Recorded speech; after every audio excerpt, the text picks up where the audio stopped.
आज के समय आप अगर सोशल मीडिया पे जाओगे, कहीं पे भी टाइप करोगे ना एरो इंडिया 2025, आपको बहुत सारी इमेजेस, मीम्स, आपको डिबेट्स मिलने शुरू हो जाएंगे। लोग यहाँ पर कंपेयर कर रहे होंगे रशिया के Su-57 और यूएसए के F-35 को। लोग आपस में देखिए ऐसी मीम्स बना रहे हैं और डिबेट कर रहे हैं कि भारत को इन दी एंड क्या परचेज करना चाहिए, Russian made 5th generation fighter jet या फिर अमेरिकन मेड। और ये वाली जो फोटो है ना, ये तो लोग कह रहे थे कि पॉसिबल ही नहीं है। मुझे याद है मैंने इस टॉपिक पर एक शॉर्ट वीडियो करी थी अपलोड। नीचे कई लोगों ने कमेंट सेक्शन में कहा कि नहीं, यूएसए का F-35 भारत में नहीं आएगा, यूएसए अलाउ नहीं करेगा कि Su-57 के सामने F-35 हो। देखो जहां पे बात आती है ना बड़ी मार्केट की, इंडिया जैसी मार्केट की, जहां पर बिलियंस ऑफ डॉलर्स का कॉन्ट्रैक्ट आपको मिल सकता है, यूएसए सब कुछ करेगा। और यूएसए ने भी अपना F-35 भेज दिया है। देख पाओगे यहाँ पर भव्य नज़ारा है। अगर आप डिफेंस एंथुसियास्ट नहीं है और आप सोच रहे हैं क्या खास बात है, दो फाइटर जेट है, एक थोड़ा सा लाइट कलर का है, एक डार्क कलर का है, ये रशियन होगा, ये अमेरिकन लग रहा है, यहाँ पर क्या फ़र्क क्या है? यहाँ पे देखिए फ़र्क बहुत ज़्यादा है। दो महाशक्तियाँ हैं, दोनों चाहती हैं कि भारत ह्यूमंगस स्केल पर इनका 5th generation fighter jet purchase करे। अनफॉर्चुनेटली बोलना पड़ेगा, हमारा 5th जनरेशन फाइटर जेट अभी बनना बहुत दूर है। 2035 में हम लोग अपना खुद का बना पाएंगे। तो अगेन यहाँ पे हमको कहीं ना कहीं कॉम्प्रोमाइज़ करके इन लोगों के, या तो रशिया के या फिर यूएसए के 5th generation fighter jets purchase करने होंगे, क्योंकि चाइना तो बताया जा रहा है 6th जनरेशन तक भी पहुंच चुका है, 5th जनरेशन के भी आगे। और प्रॉब्लम देखो यहाँ पर ये होने वाली है कि कॉस्ट किसकी कम है, कौन सा देश ज़्यादा रिलायबल है और किस कंट्री पे हम जेन्युइनली भरोसा कर सकते हैं ना, ये डिसाइड कर पाना बहुत ही ज़्यादा मुश्किल होगा ना। सबसे पहले अगर मैं बात करूँ कॉस्ट की, क्योंकि एज इंडियंस सबसे पहले माइंड में क्वेश्चन यही आता है, अच्छा ठीक है दोनों 5th जनरेशन फाइटर जेट्स ठीक है, कॉस्ट क्या है? वेल रशियन जो Su-57 है, जो recently bye the way Ukraine में एक्सटेंसिवली टेस्ट किया गया था अमेरिकन थार्ड और patriot air defence missile systems के सामने, इसने काफ़ी अच्छा परफॉर्म किया। इसकी कॉस्ट है 45 से लेकर 50 मिलियन डॉलर्स। इंडियन रुपीस में अगर मैं आपको बताऊं तो ये अमाउंट बैठता है 450 करोड़ रुपए के आसपास। इसमें मैं कुछ मिसाइल्स वगैरह के जो एड ऑन्स होते हैं उसको भी काउंट करके बता रहा हूं आपको। सिमिलरली अगर हम देखें F-35 को, तो इसकी कॉस्ट आराम से 85 मिलियन डॉलर के भी ऊपर पड़ती है पर यूनिट। ये सिर्फ मैं एक फाइटर जेट की बात कर रहा हूं। तो इंडियन रुपीस में आप समझ लीजिए यहाँ पर ये 750 से लेकर 800 करोड़ रुपए का पड़ेगा सिर्फ एक F-35 फाइटर जेट। और इसमें अगर मान लीजिए आप इंडिया स्पेसिफिक कुछ मॉडिफिकेशन करवाते हैं, कुछ रेडार में आपको चेंजेस चाहिए, कुछ और चेंजेस चाहिए जैसे हमने रफाल में करवाए थे, तो ये कॉस्ट थोड़ी सी और भी ऊपर जा सकती है। और आप इमेजिन करके देखिए, सिंपल यहाँ पे कॉस्ट एनालिसिस करिए, अगर हमको 10 भी ऐसे परचेज करने पड़े ना दोनों साइड के भी, सीधा सीधा मिलियंस ऑफ डॉलर्स का, मल्टी मिलियन ऑफ डॉलर्स का खर्चा यहाँ पे हो जाएगा। और अगर इनकी आपको फ्लीट बनानी है तो बिलियंस ऑफ डॉलर्स खर्च करने को तैयार हो जाइए। ना ये सब डिटेल्स जान के अगर आपके माइंड में गुस्सा आ रहा है, फ्रस्ट्रेशन हो रही है कि मैं टैक्स का पैसा भरता हूँ, चाहे डायरेक्टली भरता हूँ इनडायरेक्टली भरता हूँ, जीएसटी के थ्रू या इनकम टैक्स के थ्रू या दोनों के थ्रू, ये सारा पैसा सरकार इकट्ठा करती है और ले कहाँ पे जाएंगे? अमेरिकन ले जाएंगे या रशियन ले जाएंगे? हमको ये फाइटर जेट परचेज करना होगा। वेल अगेन देखो, ये एक इतनी सिंपल इक्वेशन नहीं है। यहाँ पे आपको ये भी समझना होगा कि हमारा खुद का जो प्रोग्राम है HAL का AMCA, advance medium combat aircraft, जिसके बारे में अनफॉर्चुनेटली बोलना पड़ेगा, इसकी जो अभी मास प्रोडक्शन है ना, ये शुरू होगी 2035 में। तो 2040 में इसके बहुत सारे वेरिएंट, बहुत सारे यूनिट्स हमारी एयरफोर्स में शामिल हो पाएंगे, क्योंकि प्रोडक्शन करने में भी हमें बहुत टाइम लगता है।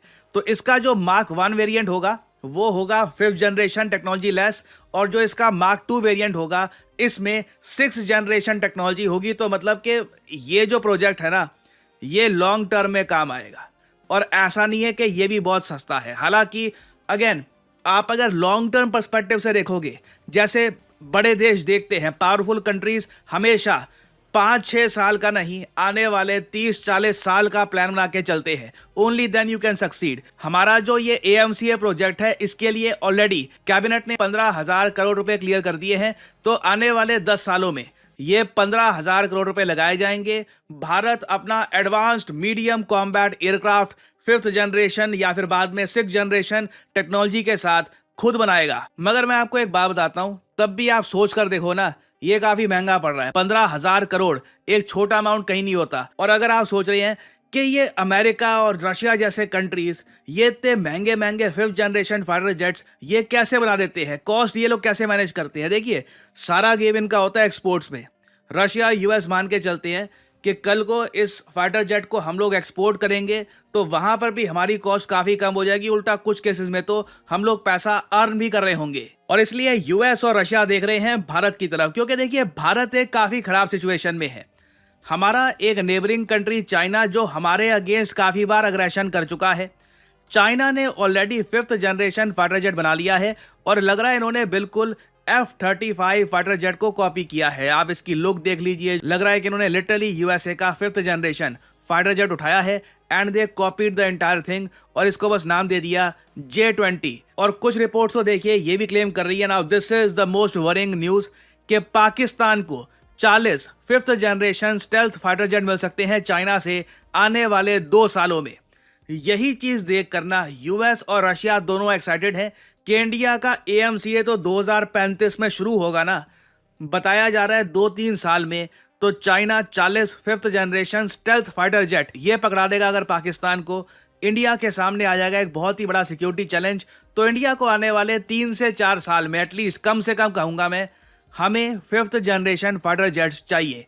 नाउ ये कितने होंगे, 10 होंगे, 40 होंगे, 50 होंगे, that is yet to be decided. मगर जब भारत ने रिसेंटली एरो इंडिया 2025 लॉन्च किया, एरो इंडिया देखिए एक बैंगलोर बेस्ड बहुत ही इंपॉर्टेंट प्रीमियर एयर शो है। हमने यहाँ पर यह कहा कि दुनिया भर से, ना सिर्फ रशिया और यूएस, दुनिया भर से जो भी एयरक्राफ्ट वाली कंपनीज हैं यहाँ पे आ सकती हैं, अपना fighter jet, refuelling aircraft, transport aircraft यहाँ पर आप कर सकते हैं शोकेस। और इधर आप देख पाओगे इसका ट्रेलर, ये ट्रेलर लॉन्च किया है, इसका ट्रेलर लॉन्च किया है, बहुत ही इंटरेस्टिंग ट्रेलर है by the way. A new era dawns, हमने यहाँ पर तेजस को शोकेस किया है। हमारी उम्मीद है कि कई कंट्रीज हैं वो तेजस को परचेज करेंगी। तेजस ऑल्दो 4.5 जनरेशन का एयरक्राफ्ट है, तो हमने यहाँ पर तेजस को शोकेस किया है और कई और कंट्रीज हैं वो वेरियस तरीके से अपने एयरक्राफ्ट शोकेस कर रही हैं।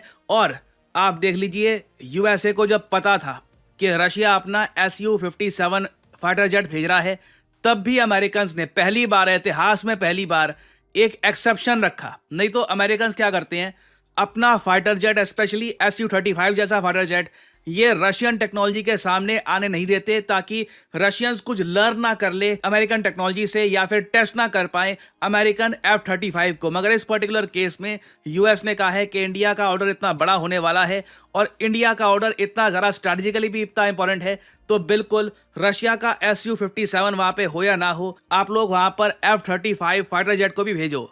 और अगर यहाँ पे आपका सवाल यह है कि इन दी एंड इंडिया करेगा क्या हम लोग अमेरिकन कंपनी लॉकहीड मार्टिन का F-35 5th generation fighter jet purchase करेंगे या फिर रशियन कंपनी सुखोई का Su-57 परचेज करेंगे? वेल, हो सकता है आपके माइंड में एक जवाब यहाँ पे ऑलरेडी हो। Well, obviously Russian option is better, cheaper है, रशिया रिलायबल एक हमारा पार्टनर रह चुका है and 5th generation fighter jet USA ने ऐसा भी क्या ऐड कर दिया होगा कि इसकी कॉस्ट डबल है compare to the Su-57। Well, ये सब बातें अपनी जगह लॉजिकल हैं, बट डोनाल्ड ट्रंप बर्दाश्त नहीं करेंगे कि भारत इतना बड़ा जो ऑर्डर है ये अमेरिकन कंपनी की जगह रशियन कंपनी को दे दे। तो यहाँ पे ना एक बहुत ही बड़ा फैक्टर ये आता है कि डोनाल्ड ट्रंप पहली बात तो क्या रशिया पे सैंक्शंस हटाने वाले हैं? अगर हाँ, तभी मैं कहूँगा कि ये डिफेंस डील के बारे में हम सोच भी सकते हैं। अगर यूएसए के जो करंट सैंक्शंस है रशिया पे ये बने रहते हैं, then this deal will be very much impossible, क्योंकि उस पर्टिकुलर केस में यूएस इंडिया पर भी सैंक्शंस लगा सकता है। फिर देखिए यहाँ पे एक फैक्टर ये भी आता है कि डोनाल्ड ट्रंप दुनिया भर के देशों पे लगा रहे हैं टैरिफ, हम लोग टैरिफ से भी बचना चाहते हैं।